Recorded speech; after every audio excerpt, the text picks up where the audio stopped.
Hello everybody and welcome back to my channel ShareX India. पहली बात तो मैं आज कुछ नए स्टॉक्स आप लोगों के लेके आया हूं जिनको आप लोग करंट मार्केट प्राइस पे इजीली बाय कर सकते हो। करंट मार्केट प्राइस से मेरा मतलब है कि आप लोग सिंपली यहां पर कल या परसों एक आध दिन जो मार्केट यहां पर गिर रही है इसको वॉच कर लो और इसी में फिर ट्राई करो कि उनको बाय कर लेने का, तो कि वैल्यूएशन वाइज वो सही है। वैसे तो दो ही स्टॉक्स हैं और बाकी बहुत सारे स्टॉक्स मैं पुराने भी खोल के यहाँ पर बैठा हूँ।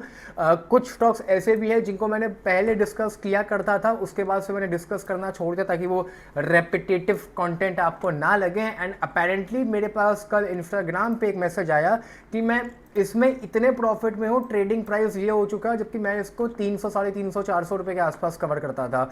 अब जो लोग पुराने हैं वो ये बात जानते होंगे, खासकर जो लोग वीडियो रेगुलर्स देखते वगैरह है मेरी, कि इसको मैंने इस प्राइस रेंज में काफ़ी बार कवर किया है। आपने हो सकता है यहाँ पर 450 में परचेज़ किया हो सकता है आपने 300 में परचेज़ किया हो, डिपेंड करता है कहाँ आपने मेरी बात कहने से मान ली होगी। बट अपेरेंटली कहीं ना कहीं आप लोग यहाँ पर भी लगभग 50% के आसपास प्रॉफिट में होगे।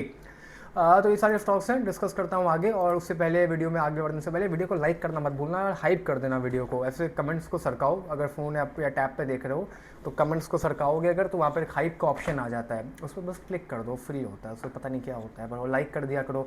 मम्मी कहती है मैं बोल दिया करूँ कि वीडियो लाइक कर दिया करो, तो बस लाइक कर दो, उनको अच्छा लगता है, मुझे तो कोई फ़र्क नहीं पड़ता।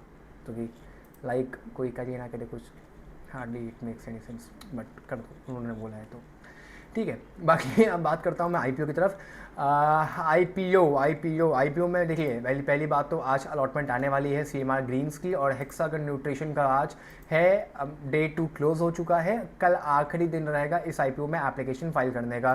देखिए सीएमआर की मैं पहले यहाँ पे बात करता हूँ। सीएमआर की जो जीएमपी है वो अभी तक तो 35% है, बहुत ज़्यादा फॉल देखने को नहीं मिला है, डिस्पाइट मार्केट आज अच्छी खासी लाल थी। आज देख सकते हो मार्केट अच्छी खासी लाल थी, मतलब कुछ शेयर्स थे जो लाल नहीं हुए, अदरवाइज पूरी पूरी मार्केट यहाँ पे रेड ही थी। रिलायंस वगैरह भी 2% यहाँ पे गिरा था, आईटी तो 3-4% के आसपास गिरा था, फाइनेंस भी गिरा ही हुआ था। अपेरेंटली सीएमआर ग्रीन्स की जो जीएमपी थी वो उतनी ज़्यादा फॉल नहीं हुई है, या हो सकता है कि एज ऑफ अभी लगभग 6:30-7 बजे के आसपास मैं वीडियो बना रहा हूँ, अभी तक तो फॉल नहीं हुई है और मुझे नहीं लगता कि अभी ज़्यादा फॉल होने भी वाली है। नेगेटिव लिफ्टिंग यहाँ पर नहीं होगी, खराब लिफ्टिंग भी नहीं होगी। जो प्रॉफिट आपने सोचा था 40% के आसपास का, लगभग 5,500 रुपये के आसपास का प्रॉफिट यहाँ पर हो रहा था, हो सकता है वो कम होके 4,500 रुपये के आसपास आ जाए। या इन द वर्स्ट केस अगर आज भी अमेरिकन मार्केट गिरती है, जो कि लगभग 8 बजे के आसपास हम लोगों को पता चलेगा कि नैस्डैक का क्या हाल है, उसी हिसाब से मैं फिर यहाँ पर कल की मार्केट का प्रेडिक्शन दे पाऊंगा, या कोई भी आप लोग भी ले पाओगे। अगर नैस्डैक यहाँ पर ग्रीन हुआ, रिकवरी आएगी, तो अब ऐसी बात है कि कल इंडियन स्टॉक मार्केट भी अच्छा खासा ग्रीन में ही फिर ओपन भी होगी। फिर जीएमपी में आप लोग को फॉल वॉल नज़र नहीं आएगा। अब ना आए तो ज़्यादा बेटर है, बट हाँ जो लोग मुझसे पूछ रहे थे कि यहाँ पर नेगेटिव लिफ्टिंग या खराब लिफ्टिंग होगी, तो वो आप लोग को देखने को नहीं मिलने वाली है। खाली प्रॉफिट यहाँ पर थोड़ा सा कम ज़्यादा हो सकता है, मैक्सिमम उससे ज़्यादा कुछ नहीं होने वाला है यहाँ पर। बाकी अलॉटमेंट यहाँ पर जो आने वाली वो आप लोगों को के फिनटेक की वेबसाइट पर चेकआउट करने के लिए मिल जाएगी। इस वाली वेबसाइट का मैं लिंक नीचे डिस्क्रिप्शन में दे दूंगा। वहीं रात में 11:30 बजे के आसपास नाम यहाँ पर आ जाएगा, नाम पे क्लिक करिएगा, पैन नंबर डालिएगा और फिर यहाँ पे आप चेकआउट कर लीजिएगा। हो सकता है कि कुछ लोगों के पैसे यहाँ पे पहले कट जाएं, हो सकता है कुछ लोगों के पैसे यहाँ पर बाद में कटें और उस समय मैसेज आ जाए कि फेल्ड टू वो UPI ID फेल्ड या फेल्ड करके जो मैसेज आता है वो आ जाए और फिर आप लोग को अलॉटमेंट में मिल जाए। तो वो मैसेज पे मत ध्यान देना, अगर अलॉटमेंट मिलेगी तो पैसे कट ही जाएंगे फिर यहाँ पर। और पैसे कटने का जो सिलसिला है वो भी लगभग 9 बजे के बाद ही चालू होगा, अभी चालू भी नहीं होने वाला है। तो CMR की इतनी ही कहानी थी। अलॉटमेंट जैसा कि मैंने पहले भी कहा था, 100 में से 5 लोगों को मिलेगी, 20 में से 1 को मिलेगी। 100 में से 5 का मतलब हो जाता है कि 5% की चांसेस हैं रिटेल कैटेगरी में अलॉटमेंट मिलने के। नहीं मिलेगी तो पैसा कटेगा ही नहीं, कल तक अनब्लॉक हो जाएगा, परसों तक अनब्लॉक हो जाएगा, डिपेंड करता है बैंक टू बैंक्स पे। बाकी बात करता हूँ मैं यहाँ पर हेक्सागन के बारे में। देखिए हेक्सागन की जो जीएमपी है वो थोड़ी सी यहाँ पर दिक्कत दे सकती है, जो कि वो ज़्यादा नहीं चल रही है, वो लगभग यहाँ पर 10% के आसपास ही चल रही है। अब दिक्कत यहाँ पर सिर्फ ये दे सकती है जीएमपी की, देखिए 10% से अगर मान लीजिए फॉल आता है तो जीएमपी ज़ीरो होने में टाइम नहीं लगेगा यहाँ पर, बस यही एक कंसर्निंग वाली बात यहाँ पर रह जाती है। अदरवाइज अगर आप मुझसे रिटर्न वाइज पूछोगे तो हेक्सागन ज़्यादा रिटर्न बनाएगा in the future as compared to CMR greens. वैसे तो दोनों अलग कंपनी, आप आपस में कंपेयर नहीं कर सकते हो दोनों कंपनीज़ को, बट मैं एक जनरल आइडिया दे रहा हूँ। उसका जो रीज़न है वो भी बहुत सिंपल है। हेक्सागन का जो मार्केट कैप है वो माइक्रो मार्केट कैप है, और माइक्रो मार्केट कैप पे जो होता है वो रिटर्न भी आप लोगों को वैसा ही बना के देगा जिस हिसाब से वो मार्केट कैप है। छोटे मार्केट कैप ऑब्वियसली बात है रिटर्न भी फिर फाड़ के बना के देंगे आप लोगों को। देख सकते हो यहाँ पर लगभग 500 करोड़ के आसपास का मार्केट कैप है, और प्रॉफिट कंपनी मुझे समझ में नहीं आई जो काम करती है, मैं ऑनेस्टली बोल रहा हूँ। बट प्रॉफिट वाइज अगर यहाँ पर देखोगे तो ठीक ही ठाक है, या क्या कहूँ, मतलब मैं रेवेन्यू तो इंक्रीज़ कर रहा है, रोते धोते इंक्रीज़ कर रहा है 10-20% के आसपास, जो कि अच्छा है, मतलब बुरा नहीं है। प्रॉफिट यहाँ पर इंक्रीज़ बहुत ज़्यादा नहीं कर पा रहा है। 2021 में भी वही प्रॉफिट था जो आज 2025 में है। ऑल्दो आईपीओ के बाद चीज़ें बदल जाती हैं, कंपनी एक्सपेंशन पे और फ्यूचर ग्रोथ पे ध्यान देती है। एनीवे वो सारी चीज़ें बात की बातें गई, बट आईपीओ के पॉइंट ऑफ व्यू से यार देखो 13% का जीएमपी चल रहा है।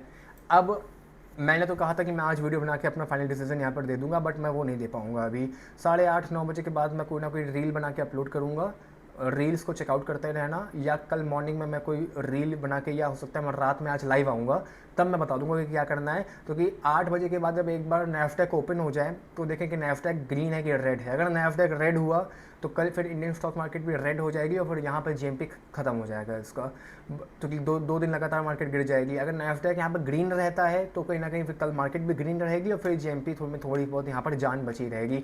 बाकी बात करूँ मैं अगर यहाँ पे इसके सब्सक्रिप्शन के बारे में, तो आईपीओ तो यहाँ पर पहले ही भर गया था, आज का भी बता दो तो लगभग 5 गुना के आसपास भर चुका है, और कल का भी यहाँ पर दिन अभी बचा है, 5 गुना भर चुका है। मतलब रिटेल कैटेगरी में 5 गुना हो चुका है, 5 में से 1 को मिलेगी, मतलब मोटा मोटा, ठीक है। तो चांसेस हैं कम है, 20% के आसपास की हैं। 100 में से 5 लोगों को ये आईपीओ 100 में से 20 लोगों को ये आईपीओ मिल जाएगा।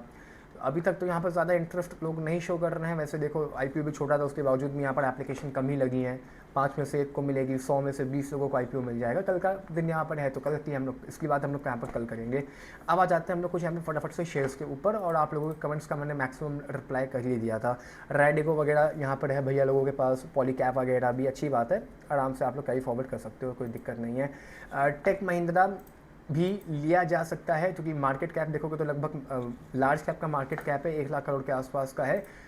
ऑल दो गिरा हुआ है, इसीलिए मैं कह रहा हूँ, क्योंकि यहाँ से नियर टर्म का जो टारगेट है वो अराउंड 20% के आसपास का रहेगा, 1900 रुपये के आसपास का। ऑल दो अगर स्मॉल कैप लेते हो तो वो ज़्यादा बेटर रहने वाला है, बट फिर ये टेक महिंद्रा गिरेगा भी नहीं पोर्टफोलियो में। मान लो अगर मार्केट जैसे रेड होती है या कोई ज़्यादा अगर फॉल बैक आता है तो भी इतना ज़्यादा ये गिरेगा भी नहीं, 1400-1500 रुपये की रेंज में ही ट्रेड करता रहेगा।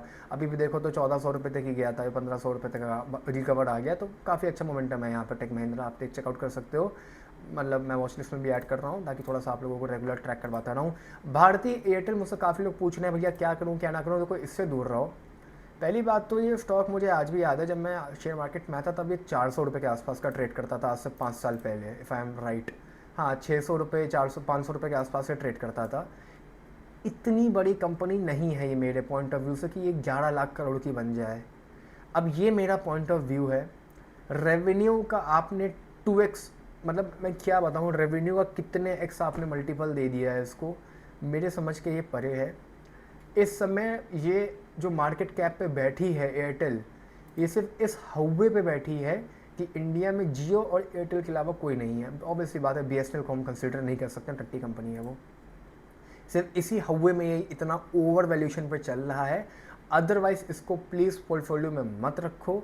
देख सकते हो ये 2100-2200 रुपये तक चला गया था, ये थोड़ा बहुत ही गिरा है। ये कल को अगर 1000 रुपये का भी हो जाए ना, तब मैं राइट वैल्यूएशन पर इसको बोलूँगा। तो प्लीज़ एयरटेल से दूर रहो, बहुत लोगों के पोर्टफोलियो में ये है, एग्जिट कर लो। और वैसे भी अगर अच्छी भी कंपनी मान लो ये है, मान लो अगर अच्छी कंपनी भी है और राइट वैल्यूएशन पर बैठी है, तो भी 11 लाख करोड़ के आसपास अगर कंपनी है तो ऑब्वियसली बात है पैसा यहाँ नहीं बनेगा। अब आप लोगों का बहुत ज़्यादा बन जाएगा, 10% बन जाएगा 1 साल में, कोई मतलब नहीं है यहाँ पे, वो भी किस्मत अच्छी रही तो इसको अवॉइड करो। विप्रो 8% के आसपास का आज फॉल देखने को मिला है, फॉल थोड़ा ज़्यादा देखने को मिला है, 180 रुपये के आसपास आ गया है। बायबैक वगैरह की भी न्यूज़ यहाँ पर आ रही है, आ क्या रही, बायबैक तो उसका चल ही रहा था। तो फॉल ज़्यादा आ गया है, पोर्टफोलियो में चाहो तो कैरी फॉरवर्ड रख सकते हो, बाय कर सकते हो। बट हाँ ये बता दूं कि ये विप्रो थोड़ा सा लंबे समय के लिए बाय करना पड़ेगा। आईटी वगैरह नहीं चल रहा है। टेक महिंद्रा का मार्केट कैप इससे कम था, मैंने इसे टेक महिंद्रा कवर किया। विप्रो में सिर्फ इसलिए कवर कर रहा हूँ क्योंकि ये आज गिरा है, अदरवाइज विप्रो को मैं अवॉइड करूँ तो ज़्यादा बेटर ही रहने वाला है। हाँ कोई लार्ज कैप रखना चाहता है जो स्मॉल या मिड कैप में नहीं इन्वेस्ट करते हैं, जैसे कि कांडनैस हो गया, कोफॉर्ज हो गए, इन सब में नहीं इन्वेस्ट करते हो तो विप्रो वगैरह में चेकआउट कर सकते हो, विप्रो टेक महिंद्रा। अदरवाइज विप्रो अवॉइड करो, ज़्यादा बेटर रहने वाला है। हिमाद्री यार मैंने 400 रुपये में कई बार कवर किया, मुझे नहीं पता कि कितने लोगों के पोर्टफोलियो में ये है। इसको मैंने कहा भी था कि ईवी की गाड़ी में जो बैटरी लगती है अमर राजा की या एक्साइड वगैरह की, उस बैटरी में जो केमिकल लगता है वो केमिकल यहाँ पे हिमाद्री बनाता है। मेरे यही शब्द थे, पुरानी वीडियो सुना के देख लो, 6-8 महीने पहले वाली। रिटर्न धमाकेदार बना है भाई, 50% के आसपास का रिटर्न बन चुका है 6 महीने में। जेन्युइन बहुत बहुत बढ़िया रिटर्न है। इतना रिटर्न साल में बन जाए, मैं घर बेच दूँ अपना, मैं सही बता रहा हूँ। इतना रिटर्न मुझे पता होता साल में बन जाएगा, मैं घर बार बेच के इसमें लगा देता। 50% के अच्छे रिटर्न होते हैं। अनाप शनाप रिटर्न की एक्सपेक्टेशन ना रखो तो ज़्यादा बेटर रहेगा, और तुम्हें भी फिर मार्केट में आराम से तुम टिक पाओगे। तो किसके पास पोर्टफोलियो में इसको बता देना मुझको। और करंट मार्केट प्राइस पे मत बाय करो, थोड़ा सा नीचे आए, पुल बैक ले रहा है, पुल बैक ही लेता है मतलब 600 रुपये के आसपास, तो बाय करना। अभी थोड़ा सा अवॉइड करो इसको बाय करना, वरना मैं अपडेट कर दूंगा बाद में। जी को मैं कवर इसलिए कर रहा हूँ, फीफा वीफा आने वाला है, तो होपफुली अगर रिजल्ट इन लोगों का अच्छा है, क्योंकि काफ़ी ज़्यादा इनकम होगी। देखो ये भी एक एनालिसिस है जो मैं कर रहा हूँ, हो सकता है कोई बोले कि कितनी गंदी एनालिसिस है, क्योंकि लोग मुझे बोलते हैं भी हैं काफ़ी लोग कि कितनी गंदी एनालिसिस करते हो तुम। तो ज़रूरी नहीं है कि हर समय मैं प्रॉफिट देखूँ, होल्डिंग्स देखूँ, क्या देखूँ।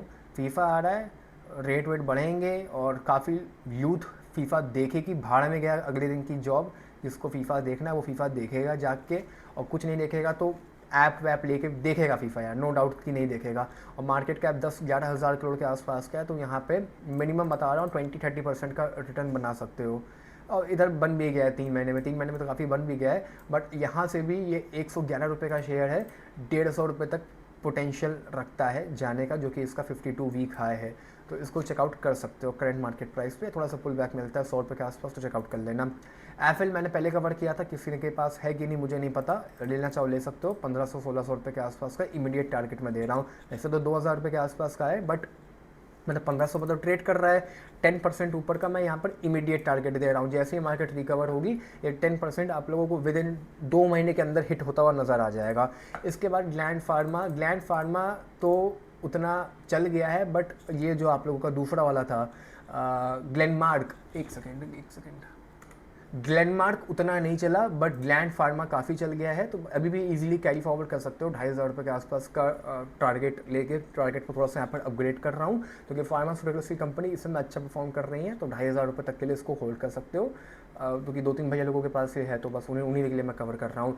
करंट मार्केट प्राइस पे कोई बाय करना चाह रहा है तो प्लीज़ इसको अब अवॉइड करो। नीचे ये बहुत सही वैल्यूएशन पे मिल रहा था जब मैंने इसको 2000 रुपये से नीचे, 2000 से नीचे मैंने 1800-1900 पे कवर किया था इसको। अब जिसने लिया होगा वो अच्छी बात है, नहीं लिया तो वो आप जानो।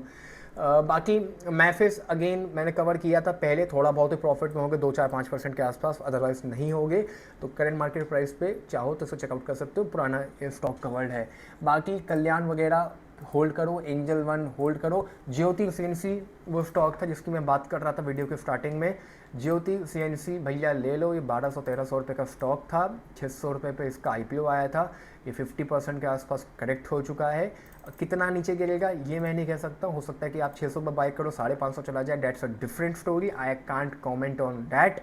But yeah it is a good stock, and इन लोगों के पास बहुत सारे पेटेंट हैं।